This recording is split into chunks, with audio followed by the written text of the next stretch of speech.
Hello everyone, welcome to 64 hours. ఈ రోజు మనం ఉండ్రాళ్ళు చేస్తున్నామండి. ఉండ్రాళ్ళు ఎవరికి ప్రీతో తెలుసు కదండి, ఎప్పుడు పెడతారో తెలుసు కదండి. వినాయక చవితి రోజు వినాయకుల వారికి. అది కూడా మనం పందిట్లో చేసే పెద్ద ఉండ్రాళ్ళండి. ఇంట్లో కావచ్చు, పందిట్లో కావచ్చు. పెద్ద ఉండ్రాళ్ళు పెడితే వినాయకుల వారికి చాలా ప్రీతికరం. పిల్లలు కూడా చాలా ఆనందంగా సంతోషంగా ఎంజాయ్ చేస్తారు.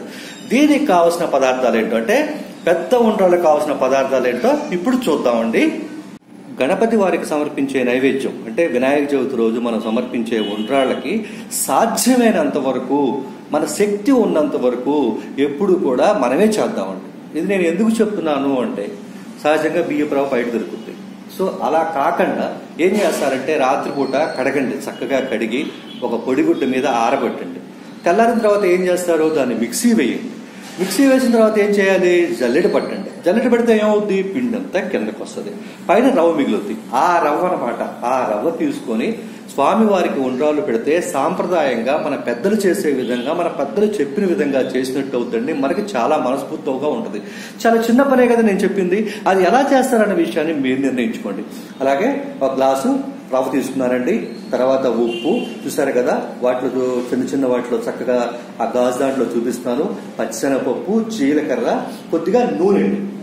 ఓకేనా? ఇక చేసేద్దామా పెద్ద ఉండ్రాళ్ళు, పందిట్లో చేసే ఉండ్రాళ్ళు, ఇంట్లో చేసే ఉండ్రాళ్ళు, ఏవైనా సరే పెద్ద పెద్ద ఉండ్రాళ్ళు వినాయక చవితికి పెట్టేద్దామా మరి మనం. పొయ్యి మీద ఆ కుక్కర్ పెట్టినానండి. చూడండి జాగ్రత్తగా, నూనె అండి ఫస్ట్. ఏమండి, స్టెప్ బై స్టెప్ చూడండి. చక్కగా వీడియో చివరి వరకు చూసి ఆ తర్వాత ఉండ్రాళ్ళు చక్కగా చెయ్యండి. నూనె కొద్ది కాగిందండి. కాగిన తర్వాత చూడండి, ఒకసారి చెక్ చేసుకోండి. ఇప్పుడు పచ్చిశనగపప్పు, కొద్దిగా జీలకర్ర, ఎంత తీసుకున్నాం కదా జీలకర్ర, ఆ జీలకర్ర కూడా వేసేయండి. క్లీన్గా నీట్గా స్టెప్ బై స్టెప్ చూడండి. ఎందుకు చెప్తున్నాను అంటే, ఒక నూనె వేసాం, ఎంతసేపు కాగింది, తర్వాత పచ్చిశనగపప్పు వేసాం, ఆ తర్వాత ఎంతసేపు వేసాం, ఇలా టైం ప్రకారం మనం వేసి కలుపుతూ ఉంటేనే కదండి ఆ చక్కటి టేస్ట్ వచ్చేది. అలాగే రెసిపీ చేయండి. రెసిపీ చేసి చక్కగా స్వామివారికి నైవేద్యం పెట్టండి. అలాగే ఈ ఉండ్రాళ్ళు చేయటం రాని వాళ్ళు ఎవరన్నా మీకు తెలిస్తే వీడియోని తప్పక షేర్ చేయండి. అంతకంటే పుణ్యం ఇంకోటి లేదు కదా. ఇప్పుడు చూడండి, కొద్దిగా దగ్గరికి చూడండి. ఇందాక మనం గ్లాస్ రవ్వ తీసుకున్నాం కదా, ఆ గ్లాస్ చూడండి, ఆ గ్లాస్తో 2.5 ఏంటండి, 2.5 గుర్తుపెట్టుకోండి. చక్కగా వస్తాయన్నమాట ఉండ్రాళ్ళు. ప్రేమగా, ప్రీతిగా, భక్తిగా స్వామివారికి సమర్పిద్దామండి. తర్వాత ఉప్పు అండి, ఉప్పు కూడా వేసి ఒకసారి కలపండి. కలిపిన తర్వాత ఇది బాయిలింగ్ పాయింట్కి రావాలి. బాయిలింగ్ పాయింట్ వచ్చేసి చూసారా. ఇప్పుడు రవ్వండి, అలా చిన్నగా నిదానంగా చక్కగా అలా దారలాగా పోస్తూ ఉండలు అనేవి లేకుండా బాగా కలపండి. కలిపిన తర్వాత చక్కగా కుక్కర్ మూత పెట్టేసేయండి. 3 విజిల్స్ రావాలండి. 3 విజిల్స్ వచ్చిన తర్వాత నెక్స్ట్ ప్రొసీజర్ ఏంటో చూద్దాం. చూడండి, విజిల్స్ స్టార్ట్ అయినాయి. ఇలాగా 3 విజిల్స్ వస్తాయండి, మీరు గమనించండి. 3 విజిల్స్ వచ్చిన తర్వాత మీరు సిమ్లో పెట్టాలండి. ఒక 2 నిమిషాలు సిమ్లో పెట్టండి. సిమ్లో పెట్టిన తర్వాత మళ్ళీ పావు గంట వరకు కుక్కర్ మూత తీయకూడదు. ఏం చేయకూడదు, కుక్కర్ మూత తీయకూడదు అనమాట.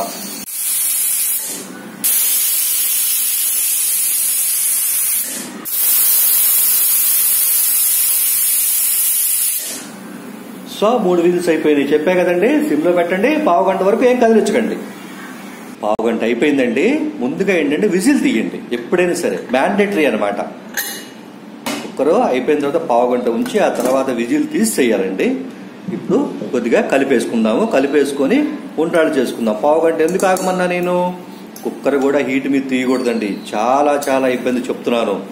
ఎంతమంది హడావుడి పెట్టినా ఏం చేసినా సరే మీరు ఎప్పుడు కూడా టైం కోసం అని చెప్పి గబుక్కులు మాత్రం మూత తెరవద్దు. గుర్తుపెట్టుకోండి ఖచ్చితంగా. కొత్తగా వాళ్ళ కోసమేనంటే నేను చెప్తుంది, ఇది పాత వాళ్ళ కోసం కదా, వాళ్ళకి తెలుసు. ఓకేనా? ఇక ఉండ్రాళ్ళు చేసుకుందాం. కుక్కర్లో కూడా చల్లారిపోయిందండి. ఇప్పుడు చేతులు తడుపుకుంటూ పెద్ద ఉండ్రాళ్ళు చేసుకోండి. చూడండి, పక్కన కూడా ఒకటి చేసి పెట్టాను ఆల్రెడీ, మీకు కనపడుతుంది కదా. చూడండి, చక్కగా అలాగా చేతులతోటి అలాగా అలా ఉండ్రాళ్ళన్నీ చేసుకొని స్వామివారికి సమర్పించండి.